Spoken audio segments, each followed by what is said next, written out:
কিয়ামতের ময়দানে তো ভয়াবহ কবরের জিন্দেগি, এমন নিষ্ঠুর জিন্দেগি যেখানে তোমার মা যাবে না, বাবা যাবে না, ভাই বেরাদার, আপনজন, ছেলে মেয়ে, বন্ধু বান্ধব কেউ তোমার সহযোগিতা করবে না, কেউ কাছে যাবেও না, সহযোগিতা করবেও না, সহযোগিতা করার মতো পরিবেশ ওই জায়গায় নাই। ওই জায়গায় তোমাকে নেওয়া লাগবে শুধু আমল।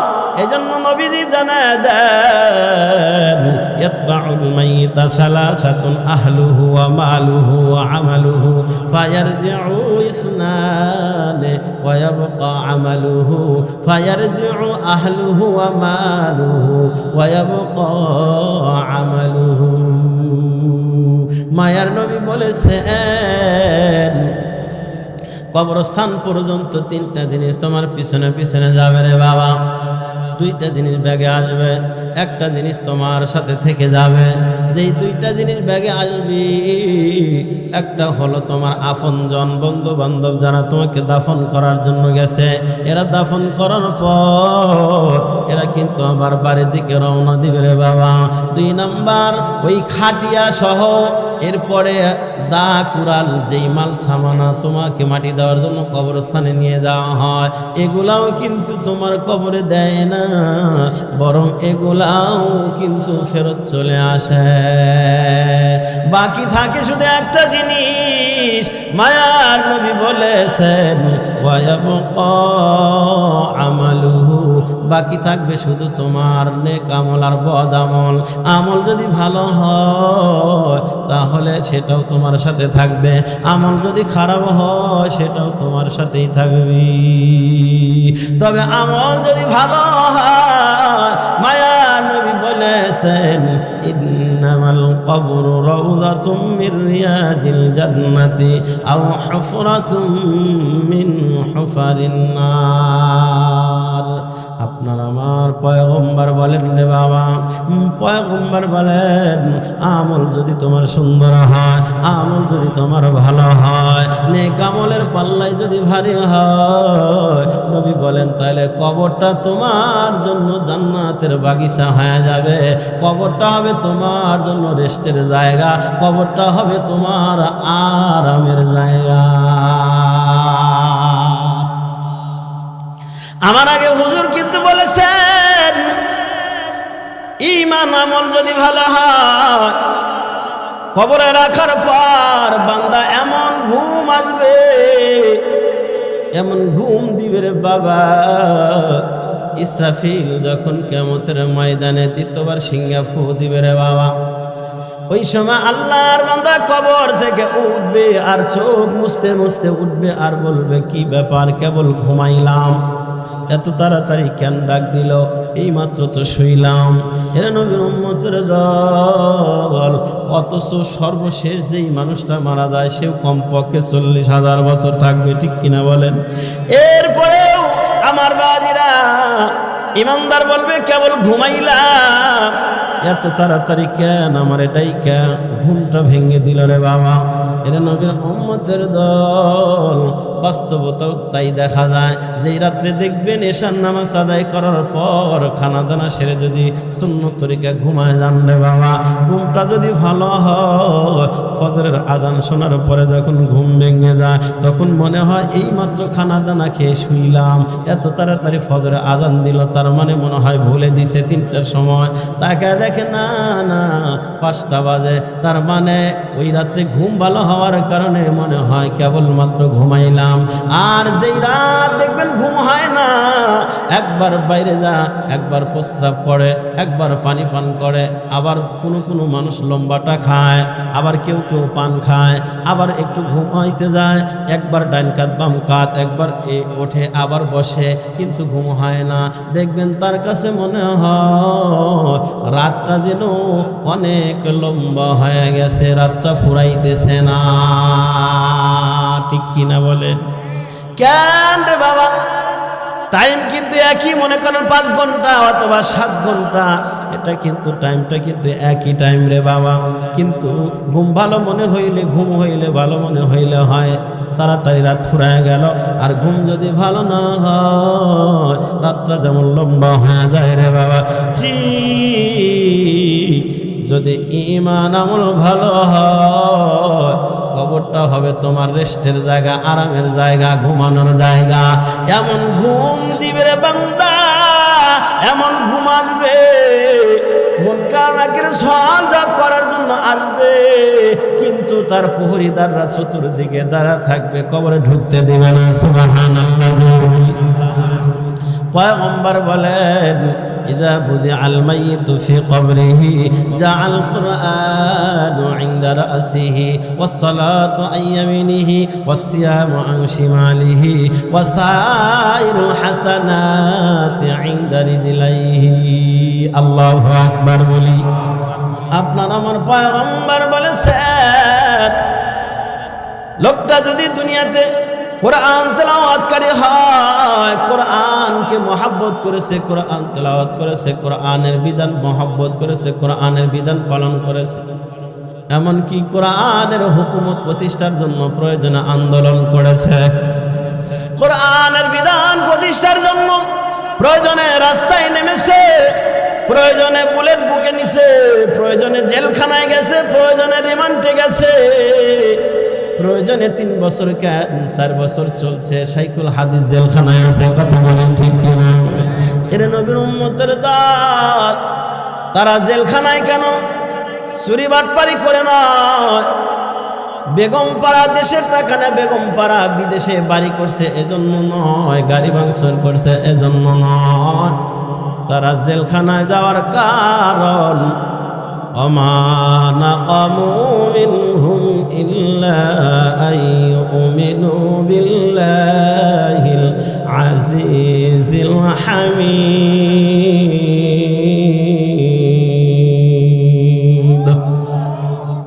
শুধুমাত্র হক কথা, কোরআনের কথা, রাসূলের হাদিস বয়ান করেছে। এই জন্য আমার বাবাজিরা আজকে তাদের স্থান হয় জেলখানা। আর চোর বাটপার যারা দেশের টাকা লুটতরাজ করে বিদেশে বাড়ি করে, তারা পাজর গাড়ি নিয়ে ঘোরে। মার্ডার যারা করে তারা আবার বাহিরে আইসা এমপি হয়। মার্ডার করে তারা দিনের বেলায় ঘুরে, কোনো পুলিশের সমস্যা হয় না। কিন্তু কোরআনের পাখিগুলো জেলখানায় শুধুমাত্র কোরআন সুন্নাহর কথা বলার কারণে, শুধুমাত্র তাদেরকে গুনাহ থেকে বাঁচাবার জন্য, শুধুমাত্র কবরের শাস্তি থেকে বাঁচাবার জন্য কথাগুলো বলেছে রে বাবা, এছাড়া আর কিছু নয়। এরপরেও তাদের স্থান কিন্তু জেলখানা। আর যারা তেল মারে বোঝেন, তেল মারে যারা, তারা কিন্তু আজকে পাথর গাড়ি না ঘরে। আমার রাজিরা তাই পয়গম্বর বলেন, ইযা বুদিআল মাইয়িতু ফি কবরিহি জাআল কুরআনু ইনদা রাসিহি। মানুষ যখন মরবে, এই মানুষটা যদি কোরআন প্রেমিক হয়ে থাকে রে বাবা, কোরআন তেলাওয়াত করেছে, কোরআনের বিধান মেনেছে, কোরআনের বিধান মানতে গিয়ে প্রয়োজনে আমার রাস্তায় আন্দোলন করেছে, প্রয়োজনে বুলেট বুকে নিছে, প্রয়োজনে ফাঁসির কাষ্ট গলায় ঝুলাইবে, এরপরেও কোরআন মেনেছে।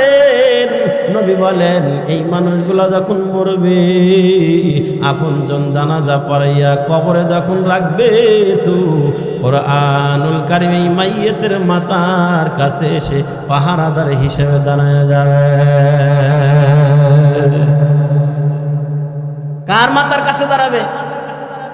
যে কোরআনের বিরোধিতা করছে তার, যে কোরআনের দ্বারক বাহক আলেমদের বিরুদ্ধে কথা বলছে, কলম চালাইছে তার।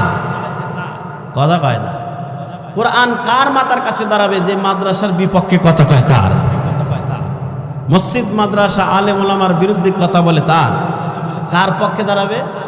যে কোরআনের বিধান নিজে মানছে, কোরআনের বিধান মানার জন্য মানুষকে উদ্বুদ্ধ করছে, কোরআন নিজে তেলাওয়াত করেছে, কোরআনের বিধান মানছে, কোরআনের হকের উপরে চলছে, কোরআনের বিধানের উপরে চলছে। এই মানুষগুলো মরবে, আপনজন জানাজা পরে কবরে রাখবে, কোরআন তার মাতার কাছে এসে পাহারাদার বডিগার্ড হিসেবে দাঁড়ায় যাবে। সুবহানাল্লাহর আওয়াজে মনে হয় আপনারা বুঝতেছেন না কথা। আর জোরে বলি সুবহানাল্লাহ। আপনারা চান যে কোরআন আমার মাতার কাছে দাঁড়ায়? এটা চান? সবাই চান? কে কে চান দেখে হাত জাগান। লিল্লাহে তাকবীর, লিল্লাহে তাকবীর। হাত নামায়েন না, নামায়েন না, টান টান। কোরআন আমাদের মাথার কাছে পাহারাদার হিসেবে দাঁড়ায়, এটা চাই সবাই। কোরআন নাজিল হয়েছে কোন মাসে এটা জানেন সবাই? জোরে কন, জোরে কন। রমজান মাস আমাদের অনেক দূরে না কাছে? কয়দিন আছে? মাত্র মাঝখানে 3 দিন, তাই না? এই যেই মাসে কোরআন নাজিল হইল, সামনে যেহেতু সেই মাস, আমরা অনেকেই কোরআন তেলাওয়াত জানি না। এই মাসে অন্ততপক্ষে কোরআন তেলাওয়াত শিখবো। রাজি আছেন ইনশাআল্লাহ? আয় আল্লাহ আমাদের তৌফিক দান করো, জোরে বলে আমিন। এ ভাই, কোরআন নাজিল হয়েছে রমজান মাসে। কোরআন নাজিল হওয়ার কারণে রমজান মাসের দাম বাইরে গেছে, রমজানের দাম বেড়ে গেছে কোরআনের কারণে। সুবহানাল্লাহ, জোরে বলে। রমজানের এত দাম, এই যে মসজিদে মসজিদে বয়ান শুনছেন না, আরো সামনে শুনবেন। রমজানের অনেক দাম। কেমন দাম? বলে রমজানে একটা ছোট্ট থেকে ছোট্ট একটা ভালো কাজ করলেও আল্লাহ একটা ফরজের নেকি দিয়ে দেয়। একটা ফরজ করলে 70টা ফরজের নেকি দেয়। ও ভাই, আমি আপনাদের কাছে জানতে চাই, কত হাজার নফল এক জায়গায় করলে একটা ফরজ সমান হবে? বলতে পারে? কয়েক হাজার নফল যদি এক পাল্লা রাখেন, অপর পাল্লায় ফরজ রাখেন, ফরজের সমান হবে কি? সহজভাবে বোঝাই। আচ্ছা, কয়শো সুপারি গাছ হইলে তাল গাছ হয়? 200, 500 সুপারি গাছ হইলে মনে হয় তাল গাছ হয়। বলে হুজুর কন কি? তাল গাছ তাল গাছের জায়গায়, সুপারি গাছ সুপারি গাছের জায়গা। 200 আর 500 কেন, 5000 সুপারি গাছ একত্রিত করলেও তাল গাছ হবে না।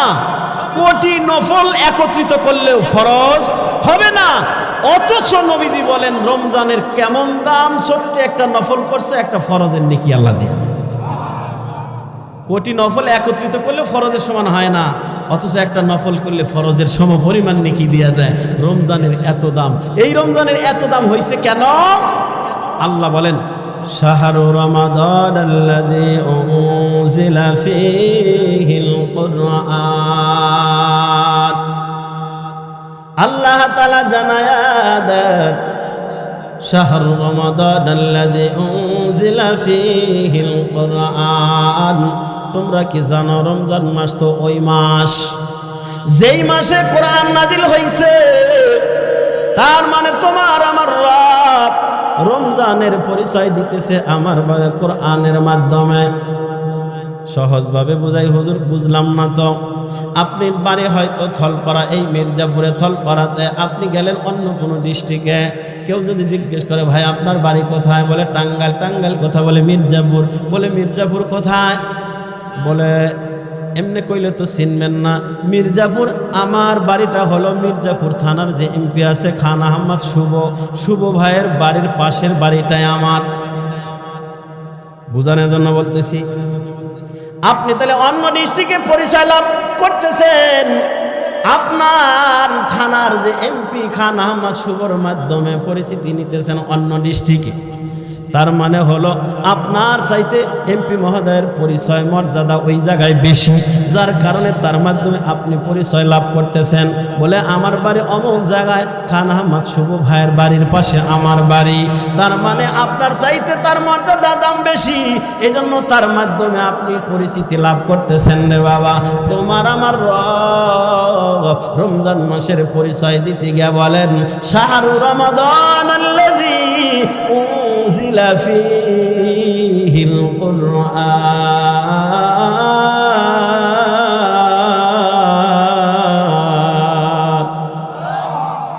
আল্লাহ তাআলা বলেন রমজান মাস ওই মাস যেই মাসে আমি আল্লাহ কোরআন নাজিল করেছি। তার মানে রমজানের পরিচয় দিতেছে কার মাধ্যমে?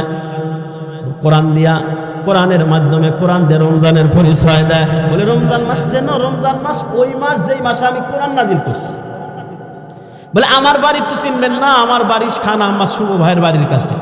শুভর মাধ্যমে যেমন পরিচিতি লাভ করতেছেন, ঠিক রমজানের পরিচিতিও আল্লাহ দিতেছেন কোরআন দিয়া। তাহলে কোরআনের দাম বেশি না রোজার দাম বেশি? রমজান মাসের দাম বেশি না কোরআনের দাম বেশি? কোরআনের দাম বেশি। কোরআন দিয়া রমজানের পরিচয় আল্লাহ দেয়। আর কোরআন রমজানের সাথে টাচ লাগার কারণেই রমজানের দাম বাড়ছে। কেমন বাড়ছে? ছোট্ট একটা নফল করলেও একটা ফরজের সম পরিমাণ নেকি।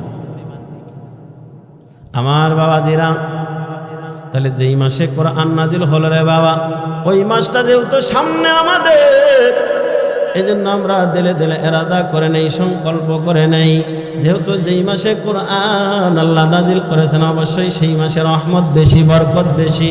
ওই মাসে আমরা যারা কোরআন তেলাওয়াত এখন পর্যন্ত শুদ্ধ করে জানি না, শুদ্ধ করে নেব।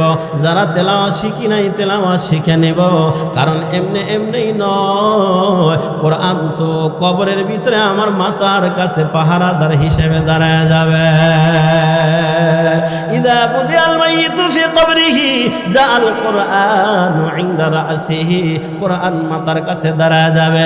আপনি যদি নামাজি বান্দা হন রে বাবা, নবী বলে ওয়াসসালাতু আইয়ামিনিহি, আপনি নামাজি বান্দা, আপনি যখন মারা গেলেন আপনার ডান পাশে নামাজ পাহারাদার হিসেবে দাঁড়ায় যাবে। ওয়াসিয়ামু আন শিমালিহি, আপনি একজন রোজাদার, রমজান মাসে রোজা ভঙ্গ করেন না, রোজা পালন করেছেন, রোজা রেখেছেন, আপনি মরবেন, কবরের ভিতরে বাম পাশে মাহে রমজানের রোজা দাঁড়ায় যাবে।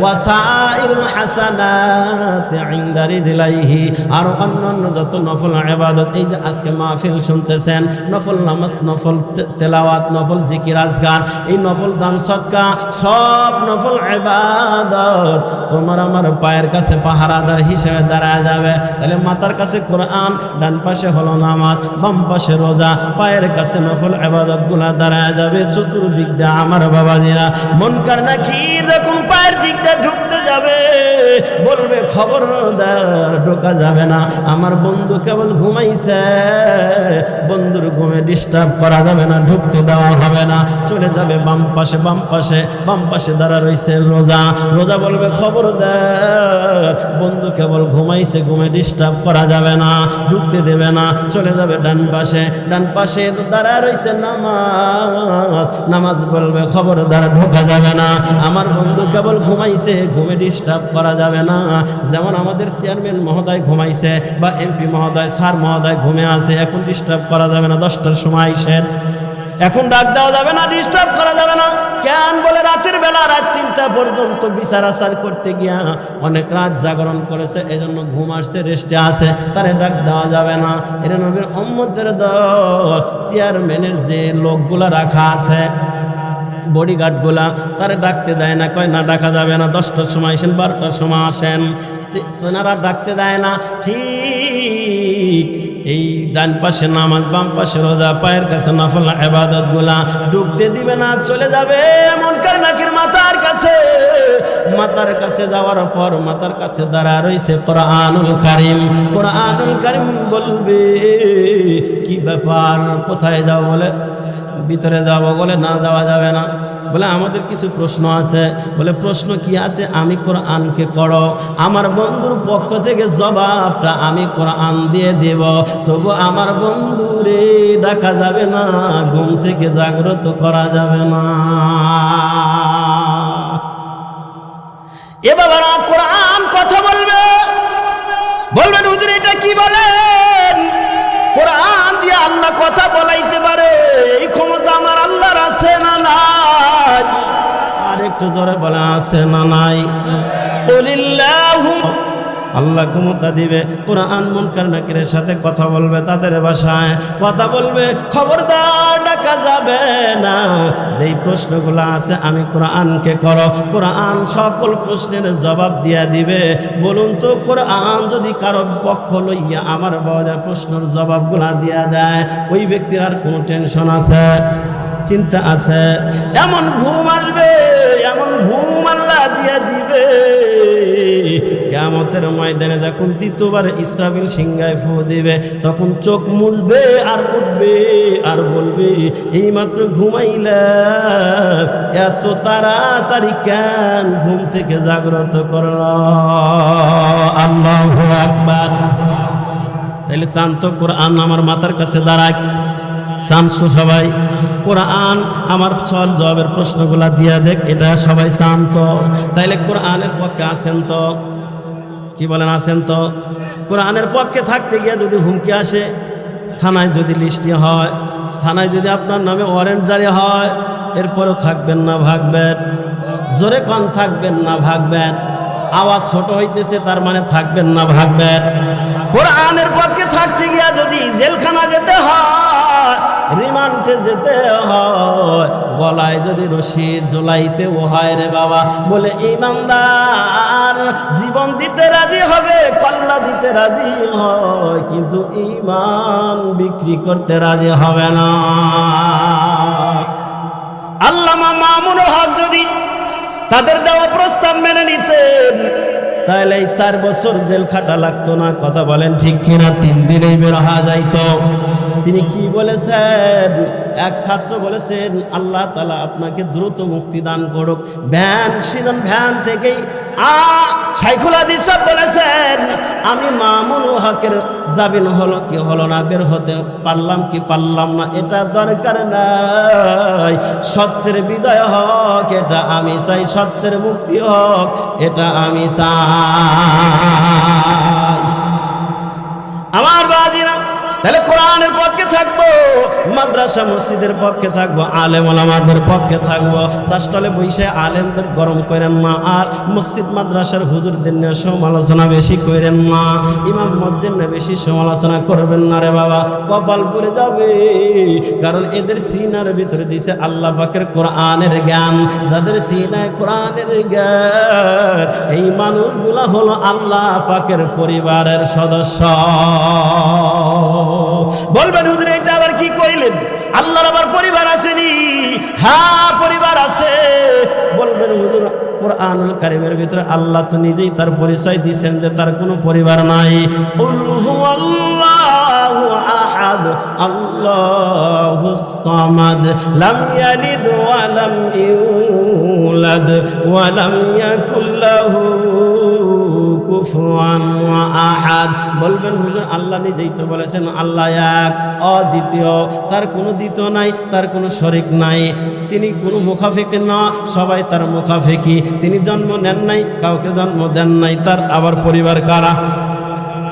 সাহাবায়ে কেরাম যেদিন, পয়গম্বর যেদিন বললেন ইন্না লিল্লাহি আহলিনা মিনান নাস, কিলা মান হুম ইয়া রাসূলুল্লাহ, আল্লাহ রাসূল বললেন দুনিয়ার মধ্যে কিছু মানুষ আছে যারা আল্লাহ পাকের পরিবারের সদস্য।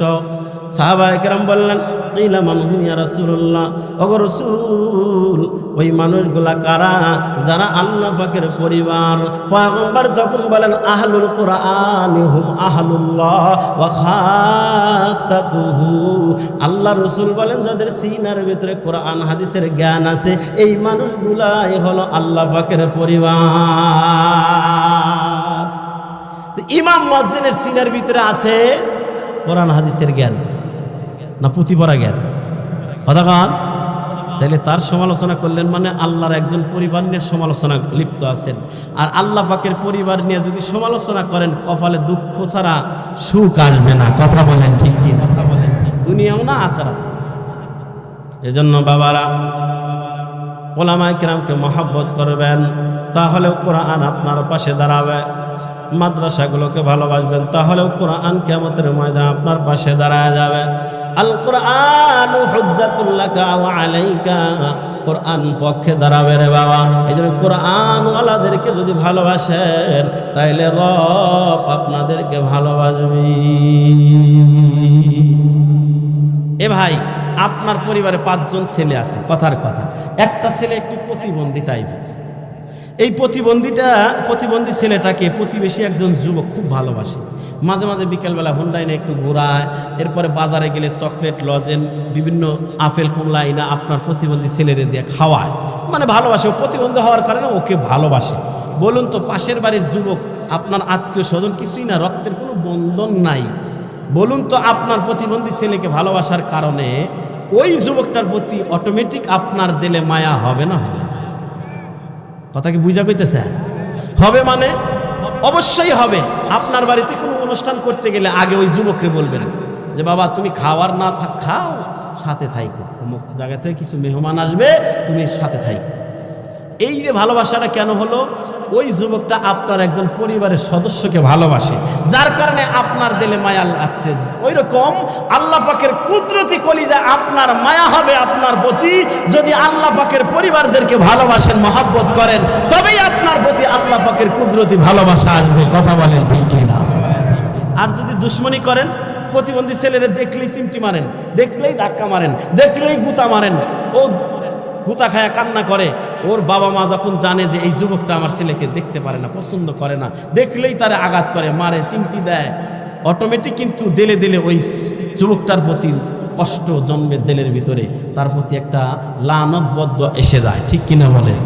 ঠিক আল্লাহ পাকের পরিবারের যারা সদস্য, এদের সাথে যদি দুশ্মনী রাখেন, কেমন যেন আল্লাহর কুদরতি কলিজায় আপনার প্রতি গজব আসবে, গজব, লানত আসবে, লানাতুল্লাহ। এই জন্য সাবধান বাবা, সাবধান। বলতেছিলাম কবরের ভিতরে কোরআন আপনার মাথার কাছে দাঁড়ায় যাবে। পয়গম্বর এক হাদিসে বলেন, ইয়াশফাউ আসিয়াম ওয়াল কুরআন ইয়াশফাআন। يقول الصيام أي ربي منعت الطعام والشهوات بالنهار فشفعني فيه. ويقول القرآن منعته النوم بالليل فشفعني فيه فيشفعان. মায়ের নবী বলেছেন, মাহে রমজানের রোজা এবং কোরআনুল কারীম কিয়ামতের ময়দানে বান্দার জন্য সুপারিশ করবে। রে বাবা, রোজা বলবে, রব আমি তোমার বান্দাকে দিনের বেলা পানাহার থেকে বিরত রেখেছি, দিনের বেলা হালাল বিবি ঘরের ভিতর থাকার পরেও বিবির কাছে যেতে দেই নাই, আমি বারণ করে রাখছি, আমার সুপারিশ তোমার বান্দার জন্য কবুল করে নাও। কোরআন বলবে, রব তোমার বান্দাকে আমি রাতের বেলা ঘুমাইতে দেই নাই, তোমার বান্দা ঘুম থেকে জাগ্রত থাইকা থাইকা আমার তেলাওয়াত করেছি, সুতরাং তোমার বান্দার ব্যাপারে আমি সুপারিশ করতেছি, দয়া করে আল্লাহ তোমার বান্দার ব্যাপারে আমার সুপারিশ কবুল করে নাও। মায়ার নবী বলেন, ফায়াশফাআন, রোজা এবং কোরআন দুজনের সুপারিশ কবুল করে বান্দাকে নাজাতের জরিয়া করে দিয়া জান্নাতের ফয়সালা করে দিবেন আসমানের মালিক আল্লাহ। এজন্য বাবা বলতেছিলাম, ওই কবরস্থান ওইটা তোমার আমার প্রত্যেকের ঘর, ওই ঘরটাকে ভয় করেন, ভয় দিলের ভিতরে একটা ভয় ঢুকান। রে বাবা, এই কবরে আমি একা একা কেমনে থাকবো? দুনিয়ায় যদি বাড়ির ভিতরে কেউ না থাকে, একটা ফাইটা বাইরের বাড়ির ভিতরে, আপনার ফাইটা বাইরে বলেন না কি বলেন, আশেপাশে বাড়ি নাই, ওইটার কি বলেন? ফাঁকা বাড়ি। ফাঁকা পোনা বাড়ির ভিতরে যদি আপনি একা, আপনার স্ত্রী বাবার বাড়ি গেছে, ছেলে মেয়ে কেউ নাই, আপনি বলেন বন্ধুরে টেলিফোন করে, বন্ধু একটু আমার বাড়িতে আয়। বলে কেন? বলে আমি আজকে একা একা আমি এই ফাঁকা বাড়িতে থাকতে পারবো না, আমার বড় ভয় লাগে। বন্ধুকে নিয়ে আইসা রাতের বেলা ঘুমাইলে, দুনিয়ার বাড়ি জানালা দরজা সব আছে, কারেন্ট আছে, এরপরেও গেট আছে, তারপরেও যদি তুমি ভয় পাও, ভয় থেকে বাঁচার জন্য বন্ধুরে নিয়ে আসো। রে বাবা, ওই কবর যেখানে তোমাকে একা থাকা লাগবে, ওই জায়গায় কেউ নাই, আশেপাশে আর কোনো বাড়ি ঘর নাই, যা আছে তোমার মতো সব মাইয়ের। কথা বলেন ঠিক কিনা রে বাবা? ওই জায়গা আর কেউ নাই, ওই ঘরটার ভিতরে একা একা তুমি কেমনে কাটাবা? রে বাবা, ওই জায়গা তোমার বন্ধুরে টেলিফোন করে আনতে পারবে না, তোমার বাবাকে আনতে পারবে না, তোমার ভাইকে আনা যাবে না, তোমার আপনজন কাউকে নেওয়া যাবে না, টেলিফোন করতে পারবাও না, একা একা তোমাকে থাকা লাগবে। এইভাবে দিলটারে বুঝাও রে বান্দা, বুঝাও, ওই কবরে একা থাকা লাগবে। ওই কবরের যেন চতুর্পাশে আমার আমলগুলা সাথী হইয়া দাঁড়ায় যায়। মাথার কাছে কোরআন, ডান পাশে নামাজ, বাম পাশে রোজা, পায়ের কাছে নফল দান সদকা যেন দাঁড়ায় যায়। তাইলে তোমার কোনো ভয় নাই, তুমি যে আরামের ঘুম দিবা, এক ঘুমে কিয়ামত। এজন্য বাবা পয়গম্বর এক হাদিসে বলেন, লা ইয়াজালু আবদি ইয়াতাকাররাবু ইলাইয়া বিন নওয়াফিল হাত্তা আহবাবতুহু। অন্য জায়গা পয়গম্বর বলে লা তাজুলু কদামা ইবনে আদম ইয়াউমাল কিয়ামাতি হাত্তা ইয়াসআলা আন খামসিন আন উমরিহি ফীমা আফনাহু আন শাবাবিহি ফীমা আবলাহু ওয়া আন মালিহি মিন আইনা ইকতাসাবাহু ওয়া ফীমা আনফাকাহু ওয়া মাযা আমিলা ফীমা আলিমা।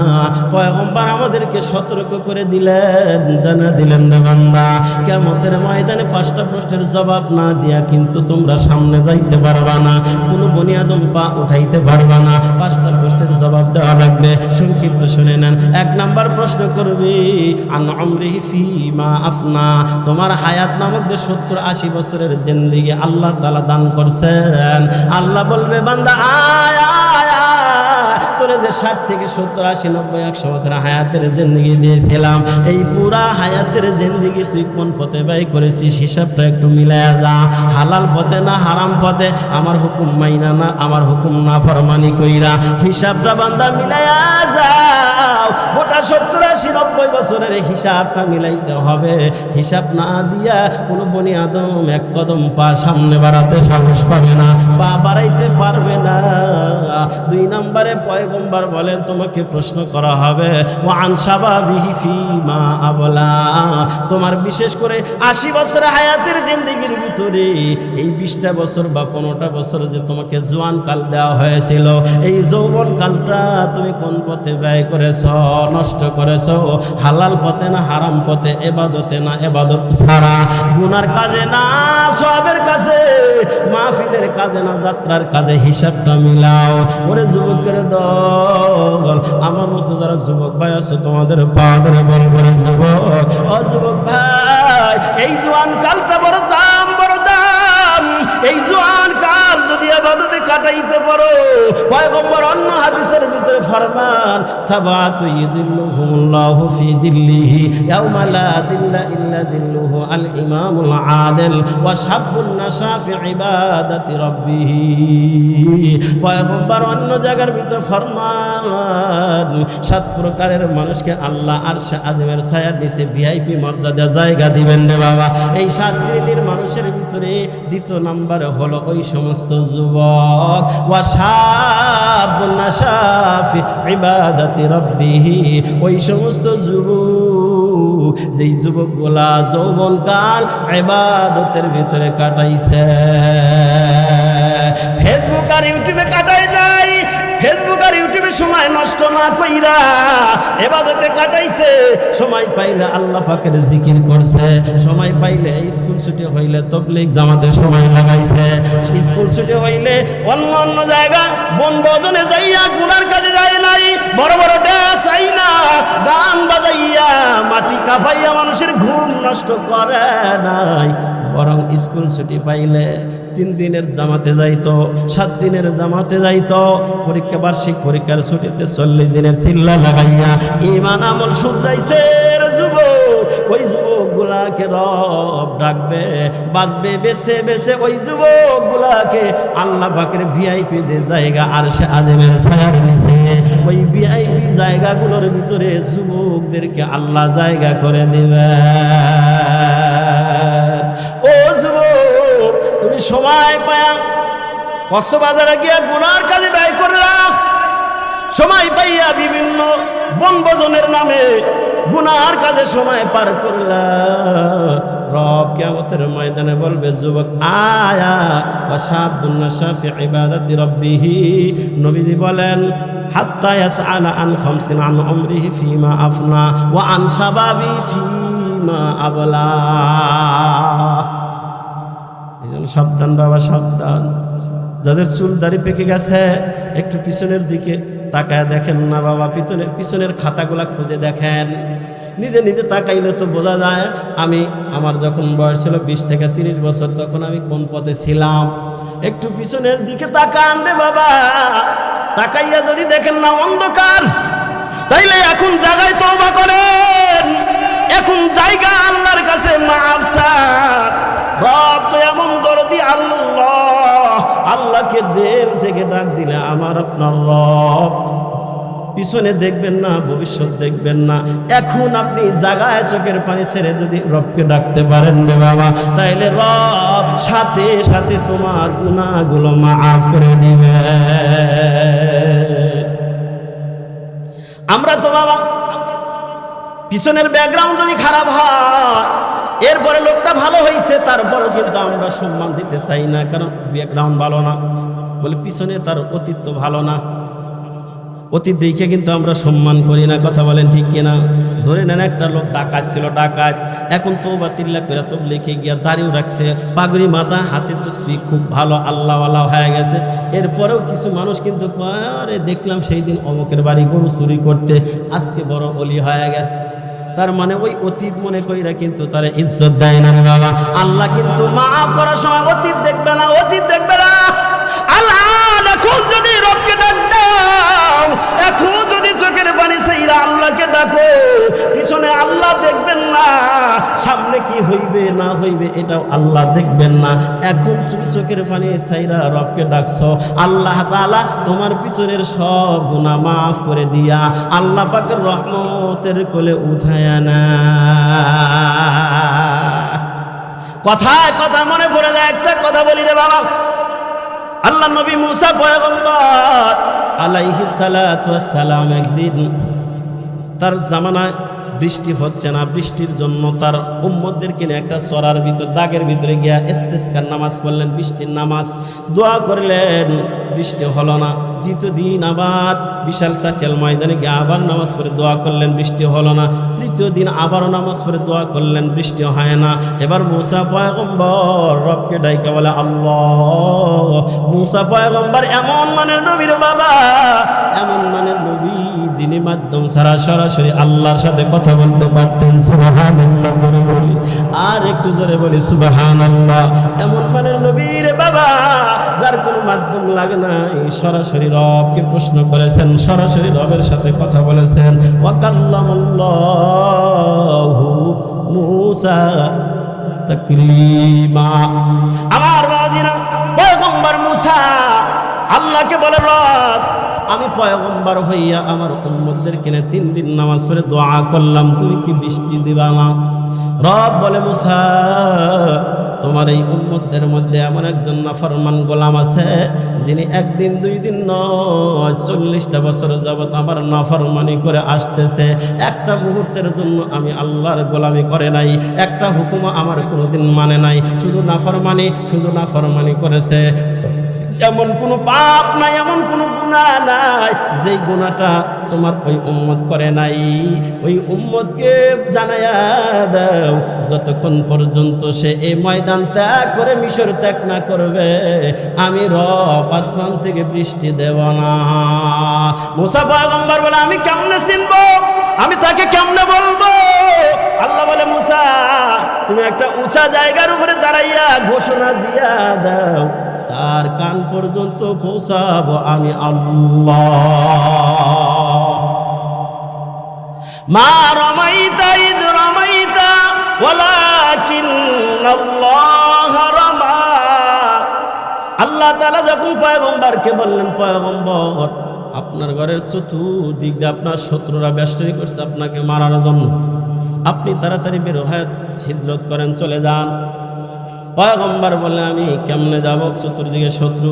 পয়গম্বরকে আল্লাহ বলেন, এক মুষ্টি বালু নিয়া ফাআবশাইনাহুম ফাহুম লা ইবসিরুন।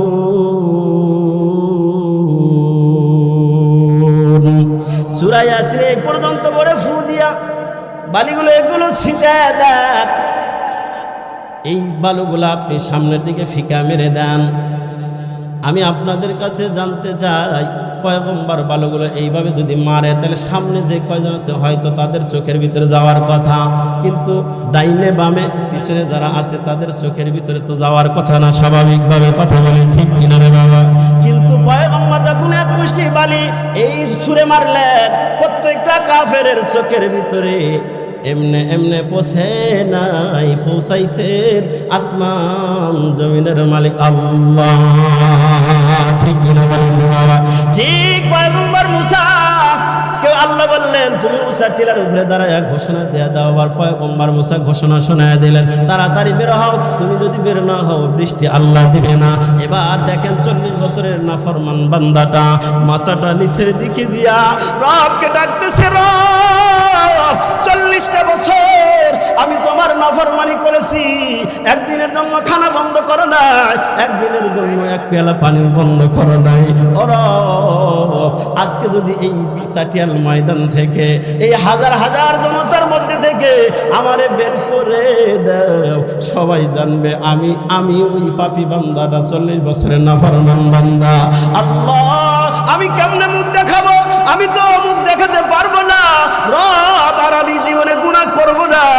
এই মুহূর্তে তওবা করলাম, আমারে এই ময়দান থেকে ত্যাগ করাও না আল্লাহ, আমারে আর লজ্জিত কইরো না। 40 বছর যেহেতু গোপন রাখছিলা আর প্রকাশ করায়ও না।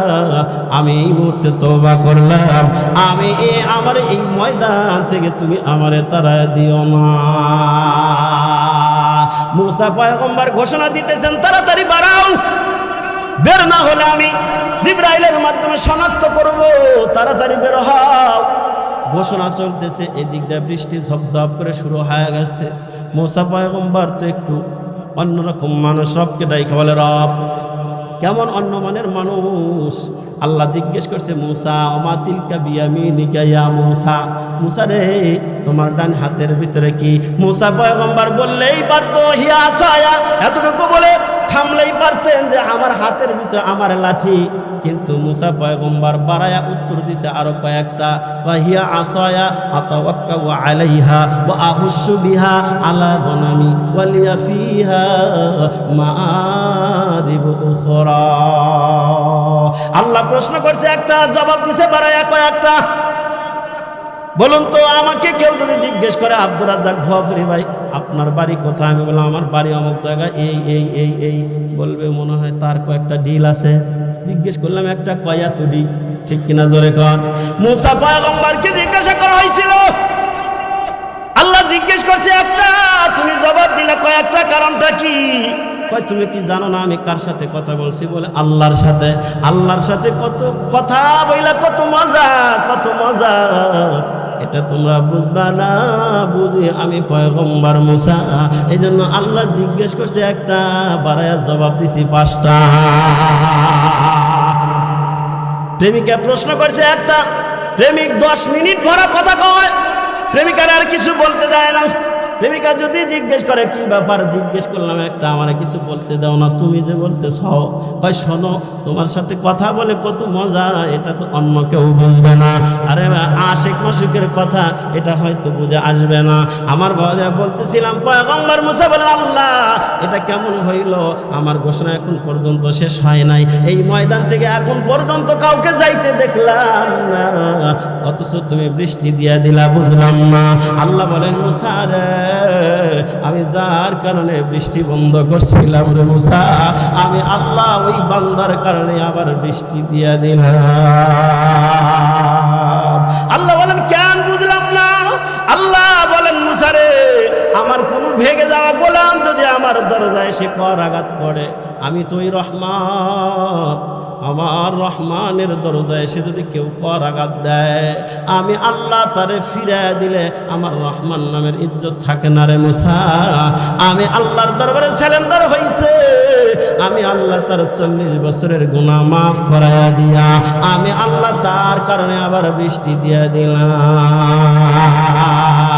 এবার মুসা পয়গম্বর বলে, আল্লাহ যেই বান্দা 40 বছরের গুনাহ এক ডাক দেয়া ক্ষমা করাইলো, যদি তার সাথে একটু আমার পরিচয় করায় দিতে, এত সুন্দর বান্দা, যেই বান্দা একবার ডাক দিয়া মিনিটের ভিতরে 40 বছরের গুনাহ মাফ করাইলো, আমি একটু সাক্ষাৎ করতে চাই। আল্লাহ বলে, মুসা রে, তোমার সাথে পরিচয় তো করায়া দেবই না, আমি কিয়ামতের ময়দানে তার আমলনামা কোনো ফেরেশতা কেউ দেখতে দেব না।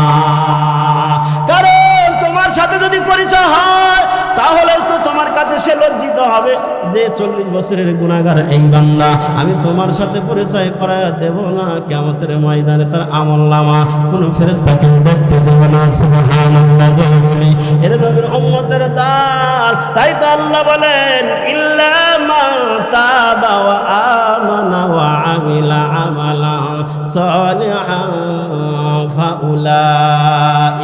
ফাউলাইকা ইউবাদদিলুল্লাহু সাইয়্যাতিহিম হাসানাত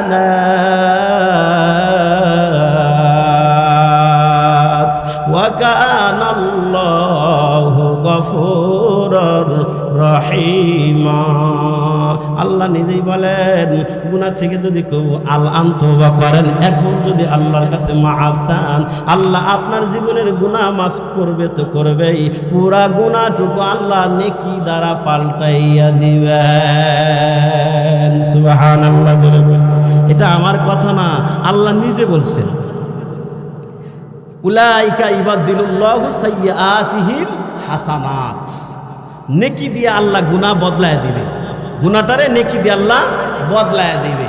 এই জন্য বাবা বলতেছিলাম কবর ওই কবর আর আমাদের ঘর, ওই কথা থেকে এত দূর পর্যন্ত বাবা, ওই কবরের ভিতরে আমি আপনি কেমনে থাকবো রে বাবা? একা একা থাকা লাগবে, কেউ তো যাবে না, শুধু থাকবে আমল।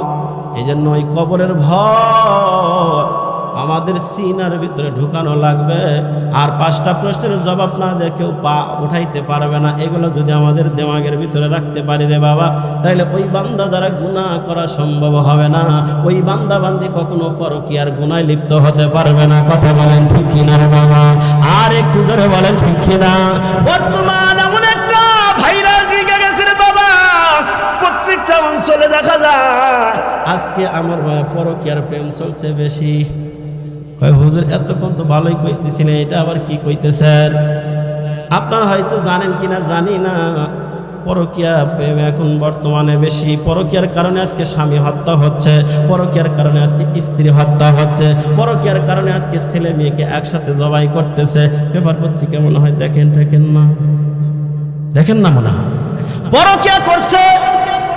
ভালোবাসার মানুষটারে নিয়ে স্বামীরে চিরতরে বিদায় করে দেওয়ার জন্য জবাই করে মাটির নিচে, অথবা স্বামীটা অন্য কোনো মেয়ের সাথে প্রেম কইরা নিজের স্ত্রীর মাইরা ফেলাইছে, অথবা মা অন্য পুরুষের সাথে পরকীয়া করছে, ছেলে মেয়ে দেখা ফেলছে, এই জন্য ছেলে মেয়েরে কবরে যাইতে হয়েছে। বহু ইতিহাস পেপার পত্রিকা আমার চাইতে আপনার বেশি জানেন না বাবা।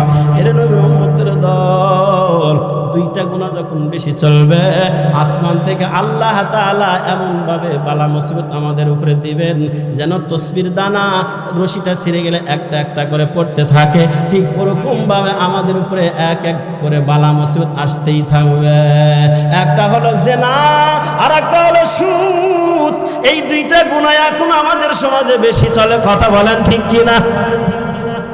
আওয়াজ দেন না, বোঝা যাইতেছে না? এই 2 গুনাহ কম না বেশি? সুদ তো মনে হয় আপনাদের এলাকার নাই, আছে? সুদ জানি কারে কয়? 5,000 টাকা নিলাম, প্রতি মাসে 500 করে দিব, 5,000ই থাকবে, এটারে নাকি? তাহলে বোঝেন তাইলে। আচ্ছা। অথবা 5 লক্ষ টাকা ব্যাংকে রাখছেন, কয় হুজুর ভাই চলেন কেমনে? কয় চলুম আর কেমনে, ওই যে মির্জাপুর বাইপাসে ওইখানে 1.5 ডিসিমাল জায়গা পড়ছিল, ওইটা বিক্রি করছিলাম 75 লক্ষ টাকা, ওইটা একটা ব্যাংকে রাখছি, ওখান থেকে মাসে মাসে কিছু পাই, ওই দিয়ে আর কি চলি টলি। নাই মনে হয়, কথা কয় না, নাই মনে হয়, আওয়াজেই কয় যে আছে, ঠিক না? এটা সুদ না ইন্টারেস্ট? হ্যাঁ, ইন্টারেস্ট কয় আমরা তো এখন সুদ খাই না, ইন্টারেস্ট লাভ খায়। কবরে যা বাটাম ছাড়াই বিশ্বাস হয় না ববরির কথা, একবার মইরা কবরে যায় দেখেন, একবার, বেশি দেওয়া লাগবে না। 75 লক্ষ টাকা ব্যাংকে রাইখা প্রত্যেক মাসে 1,000 করে মাসে লাখে পাইতেছে, 75,000 করে উঠায় আর বাজার করে কি বংশাই নদীর মাছ সবচেয়ে বড়টা উনি কেনে।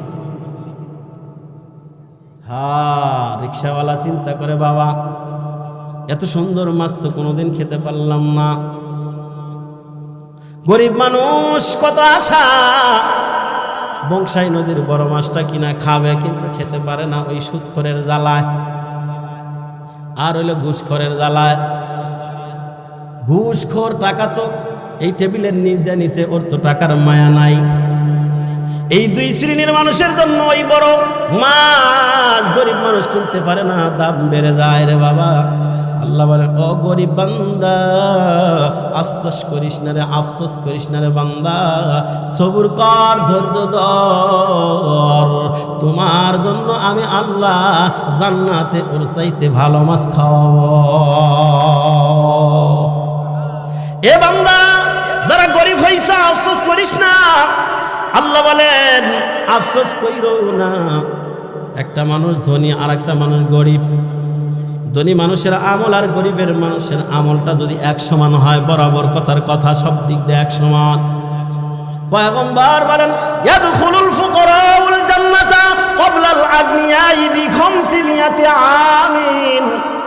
পয়গম্বর বলেন, ও গরিব, আফসোস করিস না, আফসোস করিস না। একই সমান যদি আমল হয়, দুনিয়ায় হয়তো ও চাহিদা মোতাবেক খাবার খাইতে পারছে, তুমি চাহিদা মোতাবেক খাইতে পারো নাই, চাহিদা মোতাবেক পোশাক আশাক করতে পারো নাই রে বান্দা, আফসোস করিস না। কিয়ামতের ময়দানে টের পাবি, ওর চাইতে আখিরাতের হিসাব অনুযায়ী 500 বছর আগে আল্লাহ তোকে আমি আল্লাহ জান্নাত দেব। কত বছর আগে? দুনিয়ার হিসাবে না, আখিরাতের হিসাবে।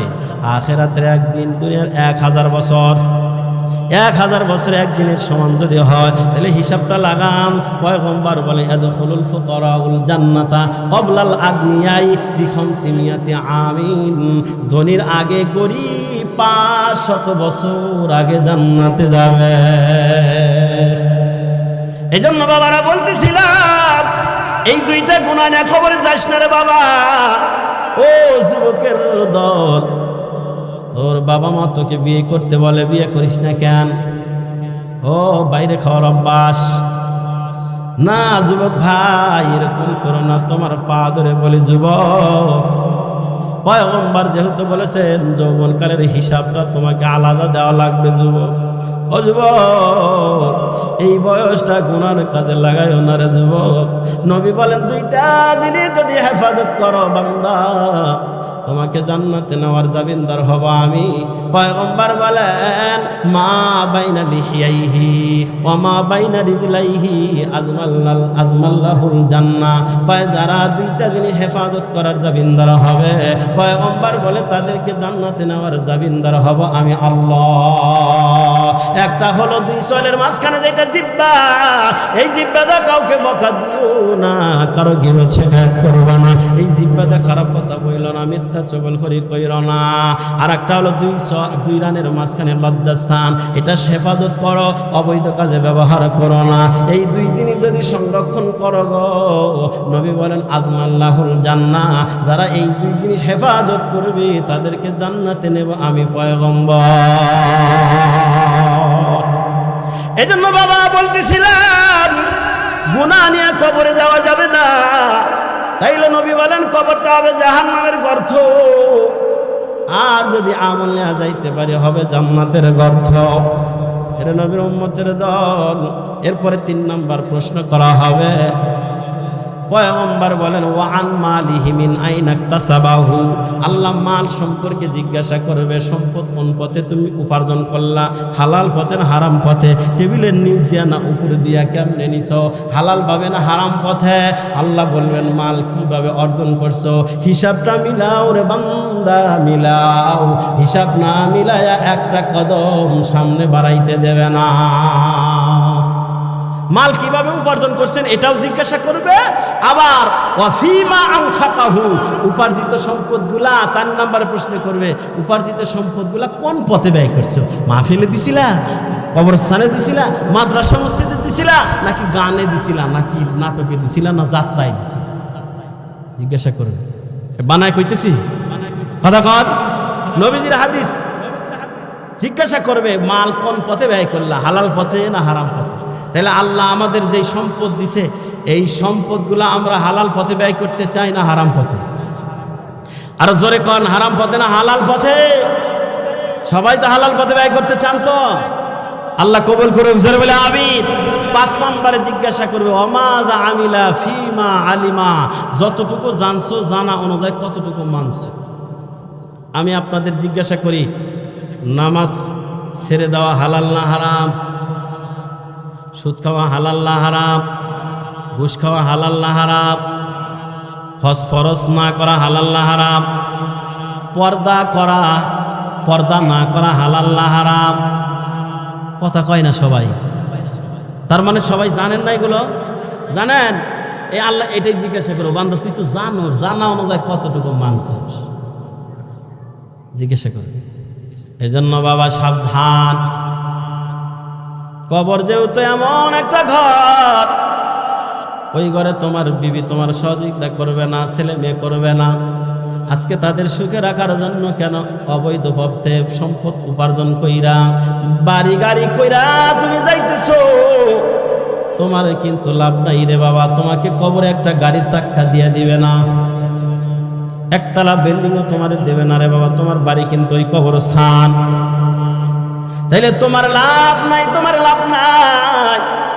এই জন্য বাবা অন্যায় পথে উপার্জন কইরা সম্পদশালী হইয়া তোমার কিন্তু লাভ নাই। তোমার কাপড়ের পকেট নাই যে দিয়া দিবে। হালাল হারাম না মানিয়া কত টাকা করছো কামাই, এত টাকা রাখবা কোথায়? কাফনের তো পকেট নাই। টাকা পয়সা লইয়া কেউ কি কবরে গেছে, কি জবাব দিবি রে তুই আল্লাহর কাছে? হায় কি জবাব দিবি রে তুই আল্লাহর কাছে? এই জন্য বাবা হারাম পথে উপার্জন কইরা টাকা বাড়ি গাড়ি বানায়া আপনার কোনো লাভ নাই। কাফনের পকেট নাই, দেবেও না, কবরেও দেবে না। এই জন্য বাবা হালালভাবে চলবেন, যদিও কষ্ট হবে তারপরেও হালাল পথে যদি চলেন না বাবা, মরার পরেই কবরটা হবে আপনার জন্য আরামের জায়গা। আমার বাজিরা, নবীজির সাহাবী হযরত ওমর রাদিয়াল্লাহু তাআলা নূর নাম অনেকেই শুনেছেন। জান্নাতি সিরিয়ালে যার 2 নাম্বার নামটা মনে হয় শোনেন নাই, শুনছেন? হযরত ওমর ফারুক রাদিয়াল্লাহু তাআলা আনহু। কবরের কত ভয় খুব খেয়াল করেন না বাবা। গভীর রাত্রে একদিন সালমান ফারসি রাদিয়াল্লাহু তাআলা আনহুর বাড়িতে চলে গেলেন। বাড়িতে যাওয়ার পর করাঘাত করলেন। ভিতর থেকে বললেন কে? বাহির থেকে বললেন ভাই সালমান রে, আমি ওমর। সালমান ফারসি বলেন ওমরের কথা শুনে আমি বুঝতে পারলাম ওমর খুব ব্যথিত, দুঃখিত। আমি তাড়াতাড়ি দরজা খুলে দিলাম।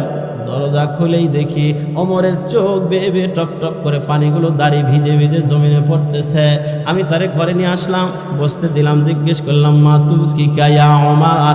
এ ওমর, এই গভীর রাত্রিতে কোন জিনিসে তোমারে কাদায়? সাইয়্যিদনা ওমর বলেন আমারে কাদায় আল কবর, ইবকি আল কবর, আমারে কাদায় কবরের ভয়। আল্লাহু আকবার, জোরে বলি। এর নবীর উম্মত সালমান ফারসি রাদিয়াল্লাহু তাআলা আনহু বলেন ভাই ওমর রে, আপনি শুধু কেন আবেগে কান্দেন? পয়গম্বর আপনাকে জান্নাতি বলেছেন, তাও সিরিয়াল নাম্বার 2 আপনি শুধু আবেগে কেন কান্দেন? এবার হযরত ওমর রাদিয়াল্লাহু তাআলা আনহু কান্না জড়িত কণ্ঠে কিছু কথা বলেছিলেন রে বাবা। সবগুলা বলা হয়তো আমার সময় হবে না, আমি সংক্ষেপে মূল কথাটা বুঝাই রে বাবা।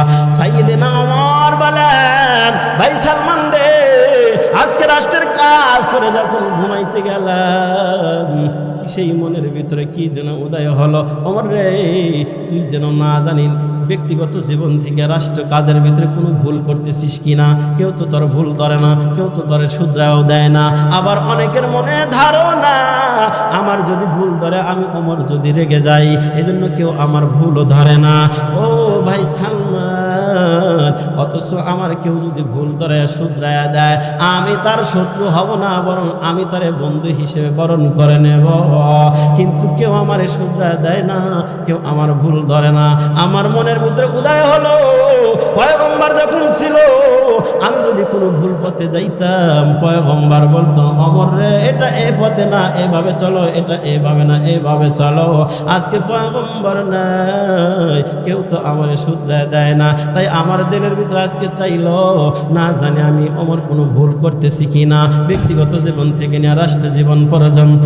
তাই আমার ঘুম আসতেছে না ভাই সালমান, আমি আপনার কাছে আসলাম আমার ব্যক্তিগত জীবন থেকে নিয়ে রাষ্ট্র জীবন পর্যন্ত কোথাও যদি আমার কোনো ভুল হয় গো, দয়া করে আমার একটু শুধরায় দেন, আমি তওবা করে গুনাহ মুক্ত কবরে যেতে চাই। আল্লাহু আকবার, জোরে বলেন। হযরত ওমর বলেন আমি তো সেই ওমর, সেই ওমর 20টা ছাগল চড়াইতে গেলে সন্ধ্যার সময় 18টা নিয়ে আসতাম। বাবা যদি জিজ্ঞেস করতো ওমর রে 20টা ছাগল দিলাম, 18টা কেন আর 2টা কই, আমি ওমর বলতে পারতাম না। অনেক সময় আমার বাবা এই জন্য দুঃখ করে বলতো ওমর রে তুই কি করে খাবি, ভিক্ষা করে তো ভাত পাবি না, 20টা ছাগল সকালবেলা দিলাম, 18টা নিয়ে আসছো, 2টা হারায় ফেলছো, বলতে পারিস না, গর্দব কোদাকার। এইভাবে বাবা আমার অনেক সময় শাসাইতো। ওই জায়গাগুলো দেখলে এখন আমি ওমর কান্দি। এই জায়গাগুলোতে আমি বকরি চড়াইতাম, 20টা নিয়ে আসলে 18টা নিয়ে যাইতাম। আমি বকরি রাখালগিরিও ভালো করে করতে পারতাম না। আজকে আমি সেই ওমর রাসূলুল্লাহর হাতে হাত দিয়া বাইআত হওয়ার কারণে, ইসলাম মানার কারণে, পয়গম্বরের তরিকা মানার কারণে আজকে সেই ওমর, যে ওমর ছাগল চড়ানোর যোগ্যতা ছিল না, সেই ওমর আজকে 26 লক্ষ বর্গ মাইলের শাসক। সেই ওমর আজকে প্রায় অর্ধ দুনিয়ার শাসক, প্রায় অর্ধ দুনিয়ার মানুষ এখন আমার কথায় ওঠে বসে।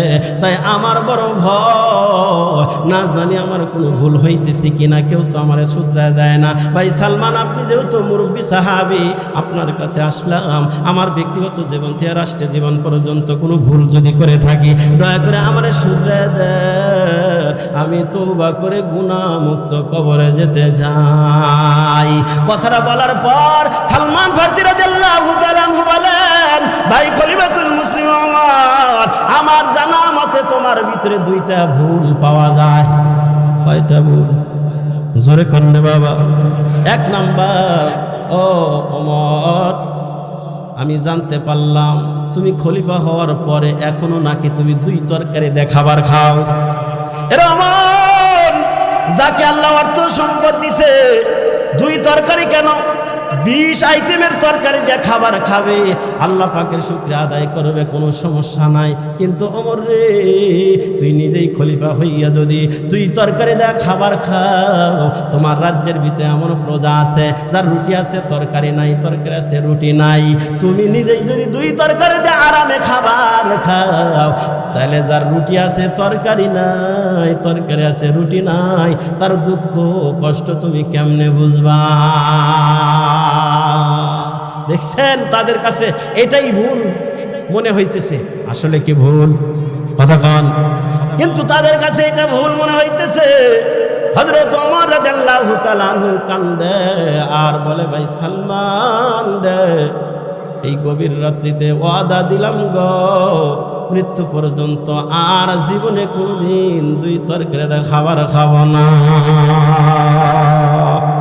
হযরত সালমান বলে 2 নম্বরে ভুল আমি যেটা জানতে পারলাম সেটা হলে আপনি খলিফা হওয়ার পরেও নাকি এখনো আপনি 2 ড্রেস কাপড় ব্যবহার করেন। ওমর রে, যাকে আল্লাহ অর্থ সম্পদ দিছে 2 ড্রেস কেন 100 ড্রেস কাপড় বানাবে, শুকরিয়া আদায় করবে, কোনো সমস্যা নাই, প্রবলেম নাই। কিন্তু ওমর তুমি খলিফা নিজেই যদি 2 ড্রেস কাপড় ব্যবহার করো, তোমার রাজ্যের ভিতরে এমন প্রজা আছে স্বামী স্ত্রী মিলে 2 জন মিলে একটা বড় কাপড়, 17 টাকার একটা কাপড়, স্বামী স্ত্রী মিলে 2 জন মিলে একটা কাপড়। অনেকের এমন আছে লুঙ্গি আছে জামা নাই, লজ্জাস্থান কোন রকম ডাকছে, বড় কোনো চাদর নাই, বড় কোনো লুঙ্গি নাই। ওমর রে, তুমি নিজেই যদি 2 ড্রেস কাপড় ব্যবহার করো, তাইলে যার তোমার প্রজাদের মধ্যে যার স্বামী স্ত্রী মিলে 2 জন মিলে একটা কাপড় অথবা লুঙ্গি আছে জামা নাই, তুমি তার দুঃখ কষ্ট কেমনে বুঝবা? খলিফাতুল মুসলিম বলে আমার সালমান ভাই, আমি ওয়াদা দিলাম মৃত্যু পর্যন্ত জীবনে আর কোনোদিন 2 ড্রেস কাপড় অপব্যবহার করবো না, একটা দান করে দিলেন রে বাবা। এরপরে তিনি বললেন, ভাই আউসানি আমার কিছু নসিহত করেন, আমি যেইগুলো আমল করব। সালমান ফার্সি তখন রাতের বেলা 3টা নসিহত করলেন, নিজের থেকে করলেন না, রসুলের দেওয়া নসিহতগুলাই নসিহত আবার স্মরণ করে দিলেন। 1 নাম্বার নসিহত করলেন, ভাই আমার কখনোই তোমার দিলের ভিতরে অহংকারকে জায়গা দিবা না। ক্ষমতার অহংকার, টাকার অহংকার, জমি জমার অহংকার, কোনো অহংকার দিলে জায়গা দিবা না।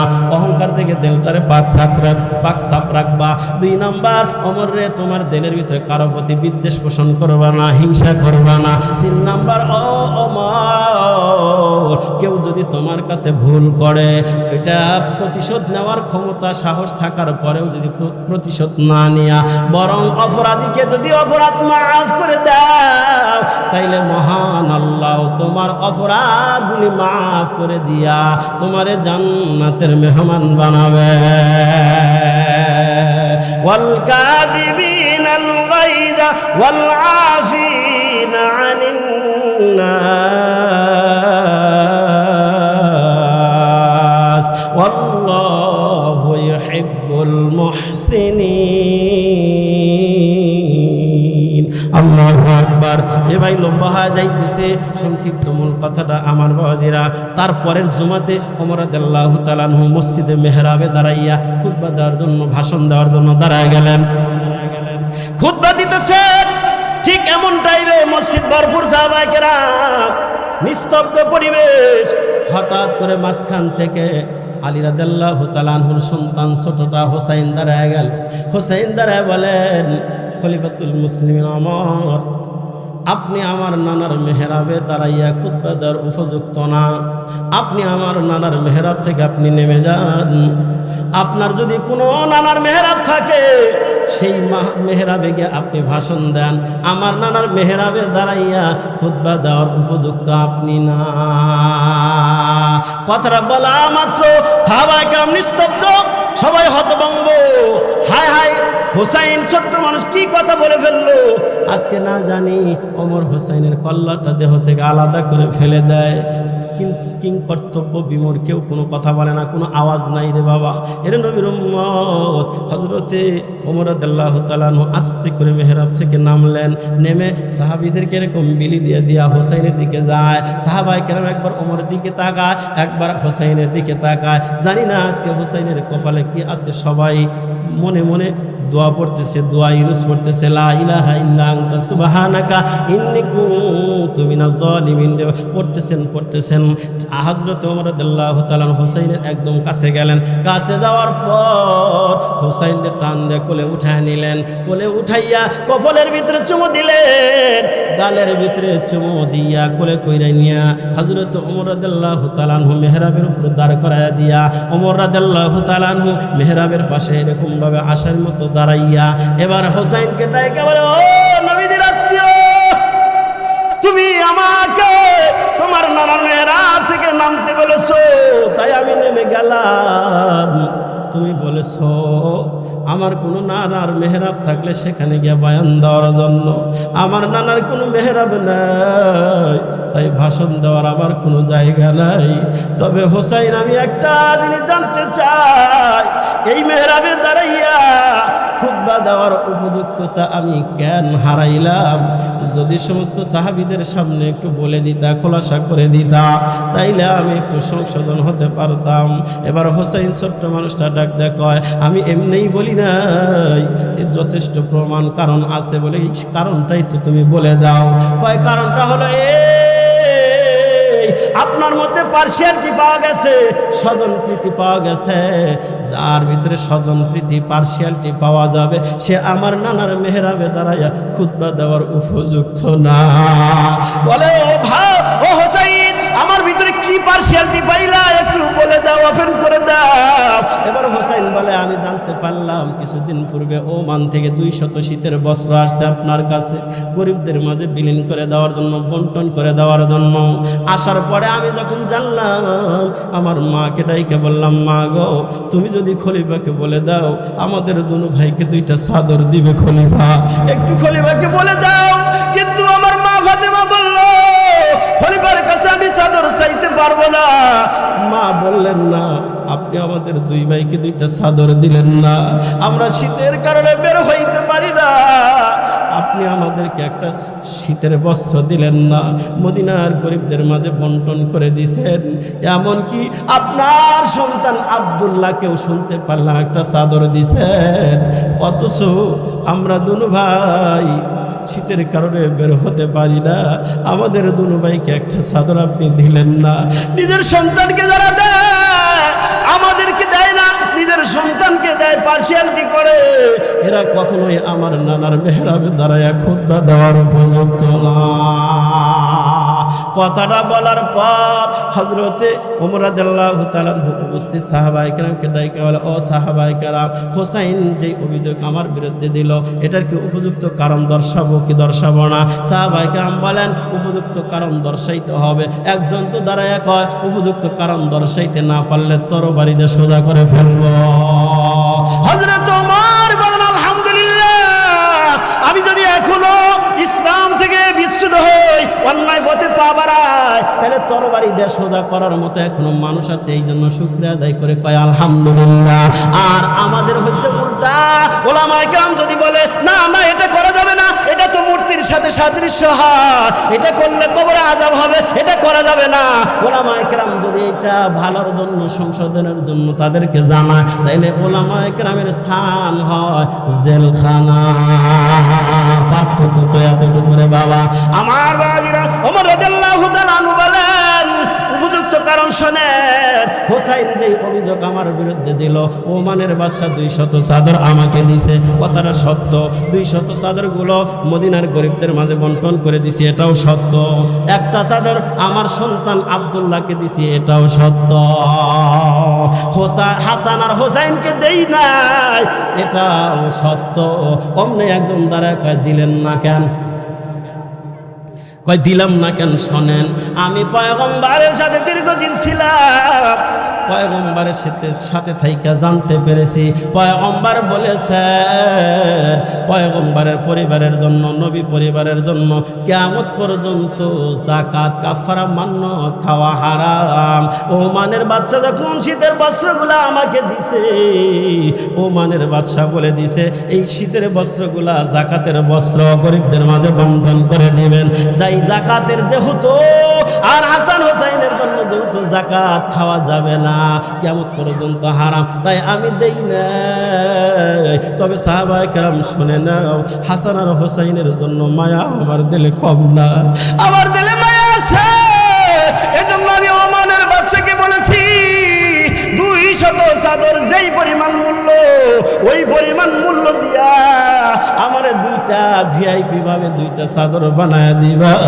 ওমানের বাদশা আমাকে বলেছিল, ও খলিফাতুল মুসলিমিন, এত দামের চাদর আপনি কি করবেন?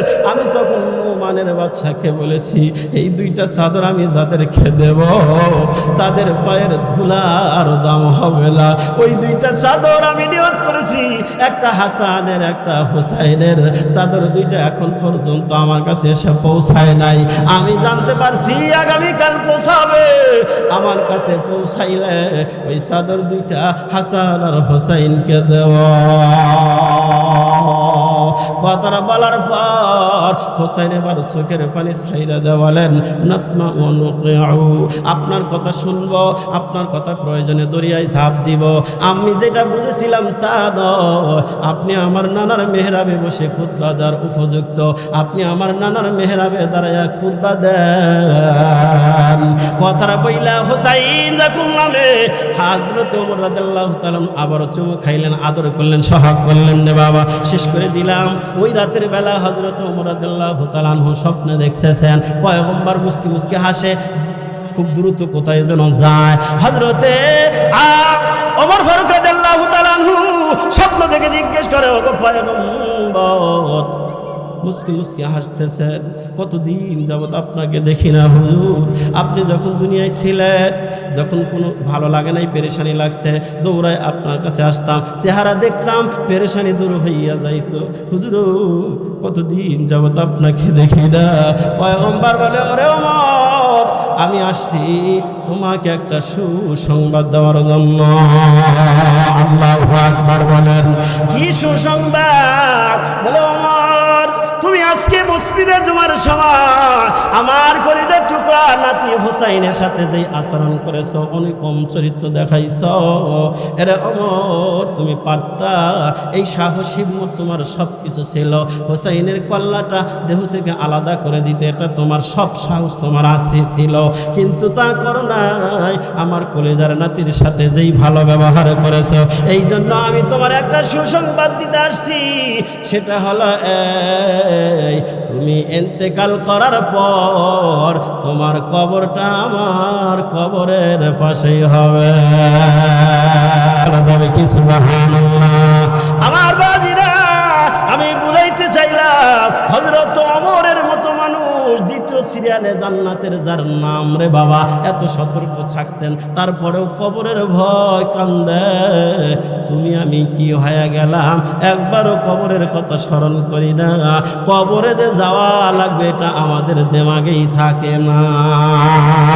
এজন্য বাবারা, ওই কবরটাকে সুন্দর করার জন্য, কবরস্থানকে সুন্দর করার জন্য, কবরের আসল ঘরটাকে সুন্দর করার জন্য, ওই কবরের মাটি বায়না করার জন্য গোরস্থানের একটু মাটি বায়না করে রাখ রে, গোরস্থানের একটু মাটি বায়না করে রাখ। কখন জানি আসবে রে তোর, কখন জানি আসবে রে তোর চলে যাওয়ার ডাক রে, গোরস্থানের একটু মাটি বায়না করে রাখ রে, গোরস্থানের একটু মাটি বায়না করে রাখ। প্রাণের খাসা মনের পায়না, মাটির খাসা প্রাণের ময়না, চিরদিন তো আপন রয় না। খাসা ভেঙ্গে পালিয়ে যাবে, খাসা ভেঙ্গে পালিয়ে যাবে, হইলে মাওলার ডাক রে, গোরস্থানের একটু মাটি বায়না করে রাখ রে, গোরস্থানের একটু মাটি বায়না করে রাখ। কি বলেন, আমাদের বায়না করা দরকার আছে না নাই? এ ভাই, প্রথম বছর যে আমি আসছিলাম তখন বলছিলাম একটা কবরের জায়গা পরিমাণ সর্বনিম্ন আমার বাবাজিরা আমরা প্রত্যেকেই চাব অন্তত পক্ষে একটা কবরের জায়গা পরিমাণ যেন আমার নিজের হয়, আমি নিজের টাকা দিয়ে কিনে দেব, অথবা যারা কিনতেছে ওইখানে আমি শরীক হব। এক ডিসিমাল জায়গার দাম মোটামুটি এখন 26,000 টাকা কেনা বেচা হইতেছে। ওই জায়গা 26,000 টাকা যদি এক ডিসিমাল হয়, এক ডিসিমালের ভিতরে 8-10টা কবর দেওয়া যায়, সর্বোচ্চ হয়তো 8টা কবর দেওয়া যায়, তাইলে 3 8 24, 4,000 3,500 করে 3,500 টাকা দিলে একটা কবরের জায়গা পরিমাণ জায়গা হয়। আমারও সর্বনিম্ন যে না দিবেন সেও চেষ্টা করবেন 3,500 টাকা অন্তত পক্ষে দিয়ে একটা কবরের জায়গা আমি কিনে নেই, আমার বাবার জন্য, আমার জন্য বা সন্তানের জন্য। কে মারা যাবে জানি না, যাতে আমার কেনা টাকা আমার বাবার লাশটা আমি রাখতে পারি, যাতে আমার টাকা দেখে না আমার জায়গাটা আমার জন্য হয়। এইভাবে আমার ভাই সর্বপ্রথম কোন ভাই আছেন 10 ডিসিমাল জায়গা ওই কবরস্থানের জন্য কিনে দেবেন, যেটা আমাদের আসল বাড়ি আসল কবরস্থান 10 ডিসিমাল জায়গা কোনো ভাই আছেন কিনা এর, অথবা 1 লক্ষ টাকা দেবেন ওই যে কবরস্থানের আশেপাশে জায়গা কেনার জন্য, কবরস্থানে কাজ করার জন্য। একটু ঝটপট দাঁড়ায় যান, 1 লক্ষ টাকা অথবা 10 ডিসিমাল জায়গা দান করে দিতে পারেন, কিনে দিতে পারেন। আমার ভাইরা একটু ঝটপট দাঁড়ায় যান। 1 লক্ষ টাকা দেওয়ার মানুষ কিন্তু আছে, আমি প্রথম বছর পেয়েছিলাম, এই বছর ইনশাল্লাহ পাবো। সবাই বলেন ইনশাআল্লাহ, আরো জোরে বলেন ইনশাআল্লাহ। 1 লক্ষ টাকা নগদ হোক বাকি হোক, আছেন কোনো ভাই একটু দাঁড়ায় যান না ঝটপট করে। 1 লক্ষ টাকা দিবেন কবরস্থানের জন্য। ও ভাই, নিজের বাড়িটা সুন্দর করে টাইলস লাগাইলা, যেখানে থাকবা মাত্র 8-10 বছর, 20 বছর বা 50 বা 100 বছর সর্বোচ্চ তুমি থাকবা, সেটাকে টাইলস লাগাইয়া সুন্দর বানাইলা। আর যেখানে থাকবা কোটি কোটি কোটি কোটি বছর, যার শুরু আছে শেষ নাই, ওই ঘরটাকে সুন্দর করার জন্য মাত্র 1 লক্ষ টাকা। কোন ভাই একটু ঝটপট করে দাঁড়ায় যান, অথবা 10 ডিসিমাল জায়গা কিনে দেবেন। আছেন কেউ? 10 ডিসিমাল জায়গা